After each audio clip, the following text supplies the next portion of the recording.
अस्सलामुअलैकुम dear students. आज का हमारा लेक्चर नंबर 8 ये कंसर्न है गॉसेस लॉ के साथ। और गॉसेस लॉ क्लोज्ड सरफेसेस के साथ जुड़े हुए इलेक्ट्रिक फ्लक्स के साथ कंसर्न है।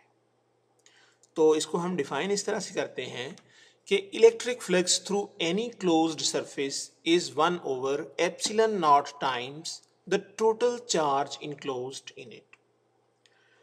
टोटल फ्लक्स को कैपिटल फाई से जाहिर करते हैं और टोटल चार्ज कैपिटल क्यू से divided by epsilon.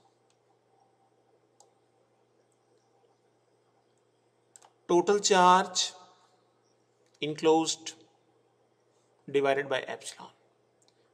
Now proof of this law can be written as,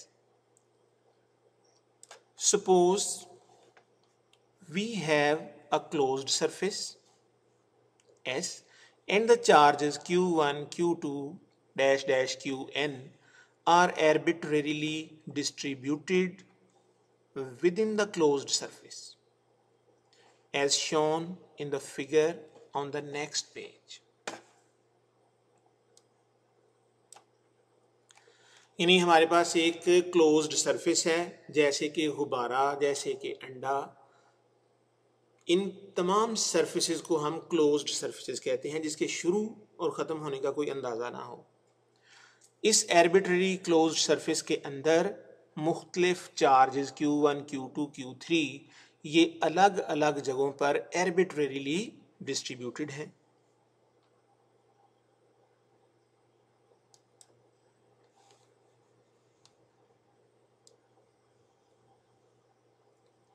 ये आपके सामने वो क्लोज्ड सरफेस जिसके अंदर डिफरेंट चार्जेस जो हैं वो डिस्ट्रीब्यूटेड हैं।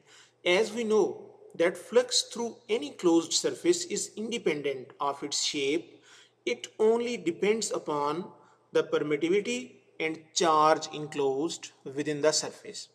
यानी किसी सरफेस में से गुजरने वाला इलेक्ट्रिक फ्लक्स उसकी शेप पे डिपेंड नहीं करता, सिर्फ amount of charge and permittivity of the medium. Flux through the surface due to Q1 is phi1 Q1 over epsilon। यानी चार्ज नंबर 1 की वजह से जो इलेक्ट्रिक फ्लक्स है वो Q1 over epsilon नॉट है, और इसी तरह चार्ज नंबर 2 की वजह से प्रोड्यूस होने वाला flux phi2 Q2 over epsilon not के बराबर है। इसी तरह चार्ज नंबर 3 की वजह से पैदा होने वाला फ्लक्स phi3 कहलाएगा और Q3 ओवर एप्सिलॉन नॉट के बराबर होगा। इसी तरह dash dash dash charge n की वजह से प्रोड्यूस होने वाला इलेक्ट्रिक फ्लक्स phi n होगा और ये Qn ओवर एप्सिलॉन नॉट के बराबर होगा। Total flux through the closed surface is equal to sum of all the fluxes. यानी Q1, Q2, Q3 dash dash Qn ये क्लोज सरफेस के अंदर बंद है। हर चार्ज का अपना अपना फ्लक्स है, लेकिन उस क्लोज्ड सरफेस के अंदर से गुजरने वाला टोटल फ्लक्स इन तमाम फ्लक्सेस का सम है। अब हम नेक्स्ट पेज पे देखते हैं।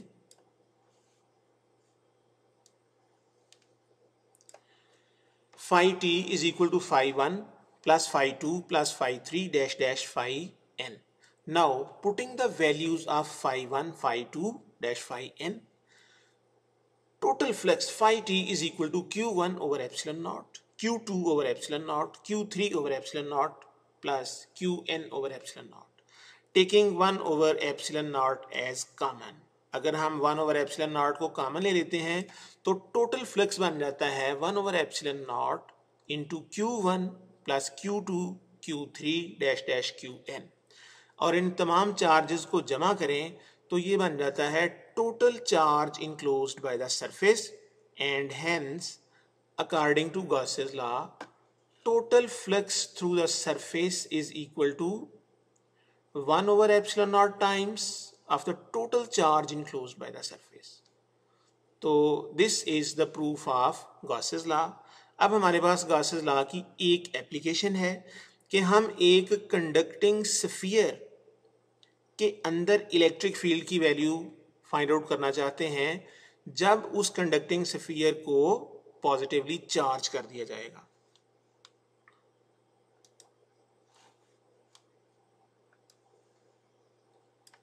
Electric field inside a hollow charged sphere. Suppose a hollow conducting sphere of radius r, when positive charge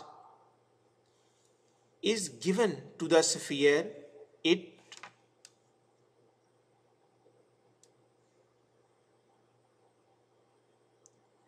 it is uniformly distributed over the surface of the sphere. यानी हमारे पास एक बड़ा सा गोल स्फीयर है, उस स्फीयर कंडक्टिंग स्फीयर को हमने positive charge दिया और वो पॉजिटिव चार्ज कंडक्टिंग स्फीयर की सरफेस पर यूनिफॉर्मली फैल जाएगा। In order to find the value of electric field intensity at a point inside the sphere, imagine that point lies on the surface of an imaginary sphere of radius r dash such that r dash is less than r. मिसाल के तौर पर ऐसा ये समझ लें कि जैसे फुटबॉल की ऊपर वाली कवरेज का रेडियस कैपिटल R है और उसके अंदर ब्लैडर का रेडियस r डैश है और वो पॉइंट ब्लैडर वाली जगह पे लाई करता है। As shown in the figure on the next page, जैसा कि नेक्स्ट पेज वाली फिगर में दिखाया गया है। ये देखें कि आपके पास एक कंडक्टिंग स्फीयर के ऊपर पॉजिटिव चार्ज यूनिफॉर्मली डिस्ट्रीब्यूटेड है, उसका रेडियस r है और दूसरे स्फीयर का रेडियस r डैश है जो इमेजिनरी है बड़े कंडक्टिंग स्फीयर के अंदर। The value of electric flux through the sphere of radius r dash is given by phi t E into A, यानी electric field intensity multiplied by area. But according to the Gauss's law, electric flux through R dash is given by phi t q over epsilon. Number 1 and 2 represent same thing, so comparing them, E dot A is equal to q over epsilon. As the sphere of radius r dash contain no charge, so putting the value of q is equal to 0 in equation number 3rd, we will get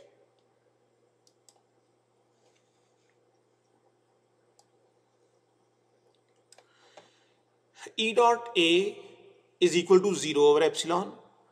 E dot A is equal to 0. अब अगर दो चीजों का product 0 है तो definitely दोनों में से एक 0 है। A 0 हो नहीं सकता क्योंकि अगर हम स्फीयर इमेजिन करेंगे तो उसकी सरफेस होगी। Ultimately electric field would be 0। Hence the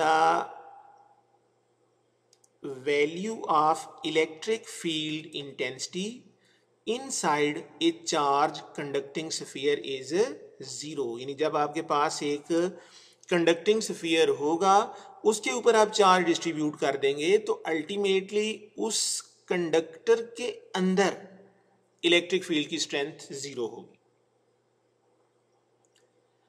बेटा आज हमने एक गॉसेस लॉ को डिफाइन किया, उसको प्रूफ किया और इसकी 3 एप्लीकेशंस हैं और उन 3 एप्लीकेशंस में से हमने एक एप्लीकेशन जो है वो आज स्टडी की है, electric field intensity inside a charged conducting sphere. तो आपने ये देखा कि हमने इसके ऊपर जब गॉसेस लॉ अप्लाई किया तो गॉसेस लॉ अप्लाई करके हम इस कंडक्टिंग स्फीयर के अंदर मौजूद इलेक्ट्रिक फील्ड की वैल्यू डिटरमिन कर सकते हैं। बेटा उम्मीद है कि इस लेक्चर की आपको समझ आ गई होगी। इसको गौर से सुनिएगा, अपनी बुक से पढ़ने की कोशिश करें और अगर आपको कोई क्वेश्चन जो है आपके ब्रेन में आए और उसका आंसर आप ना पा सकें तो आप मेरे व्हाट्सएप नंबर 0345664645 पर कंसल्ट कर सकते हैं। उम्मीद है कि आपको इसकी समझ आ गई होगी। अस्सलाम वालेकुम, अल्लाह हाफिज़।